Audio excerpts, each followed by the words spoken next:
On est au théâtre de Fosse avec Francis Huster. Bonsoir Francis. Bonsoir. Alors vous étiez déjà venu en 2013 sur le territoire. Oui. C'était pour Bronx. Pour Bronx, c'était la à Port-Saint-Louis-du-Rhône. pièce, Là vous venez avec le journal d'Anne Frank. C'était un solo pour Bronx. Là c'est un texte rare, compliqué. Est-ce que vous aimez les défis? C'est pas tout à fait un défi, c'est plutôt un pari. Entre le metteur en scène qui te regarde, l'auteur qui lui te parle, et puis la troisième chose, et c'est ça qu'apporte le comédien, c'est son corps. Quand on a joué comme vous, Molière, Shakespeare, Giraudoux, est-ce qu'il y a encore des textes dont on rêve aujourd'hui? Des textes, non, mais des rôles, oui. Il y a trois personnes qui me passionnent. C'est Albert Einstein, donc j'ai eu le coup de chance extraordinaire de le jouer dans un mois au Théâtre Rive-Gauche. C'est la nouvelle pièce d'Eric Emmanuel Schmitt, mise en scène encore par Steve Swissa. La deuxième chose, c'est Charlie Chaplin. Ça fait longtemps que je tourne autour et donc j'aimerais bien un jour jouer de Chaplin. Et puis la troisième chose, c'était Laurence d'Arabie. Je ne sais pas si je pourrais le jouer un jour, quoi. Peter O'Toole est mort là. Je ne sais pas ce qui va se passer avec Laurence d'Arabie. Et un footballeur, puisqu'on sait que vous êtes un amoureux de football, vous pourriez? Ça serait plutôt un entraîneur qu'un footballeur.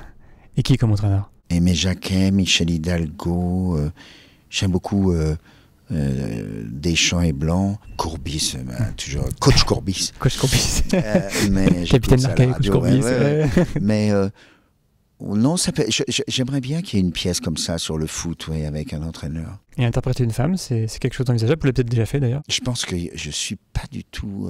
Tout le monde est masculin et féminin, mais je pense que comme acteur, je suis pas du tout féminin. Je pense qu'une femme, elle est sur un plateau de théâtre pour qu'on la regarde, alors qu'un homme est sur un plateau de théâtre pour se faire voir. C'est-à-dire que tout d'un coup, un acteur homme, pendant 1 minute ou 2 minutes ou 40 secondes, et pousse, tu ne vois plus que lui. Et tout d'un coup, il disparaît. Je veux dire, je pense que les acteurs hommes ont des absences psychiques, physiques et tout, alors que la femme, il n'y a pas une seule seconde où elle est absente. On vous définit souvent comme un acteur populaire. C'est quoi pour vous, être un acteur populaire? Je pense que c'est, comme était Bourvil, si tu veux, c'est que les gens ont l'impression de te connaître. C'est-à-dire qu'ils voient tes rôles, même s'ils sont complètement différents, mais ils ont vraiment l'impression de te connaître, qui tu es Tu fais partie de la famille. Oui, tu fais partie de la famille. Mais il n'y a pas de meilleur compliment que d'être un acteur populaire. Le pire truc qu'on puisse dire à un acteur, c'est justement que tu es magnifique, tu es sublime. De toute façon, laisse tomber, le public est tellement con, il comprend rien à ce que tu fais. Ça, c'est épouvantable. Et vous voulez toujours, je cite pas Dalida là, oui. Mais vous voulez toujours mourir sur scène?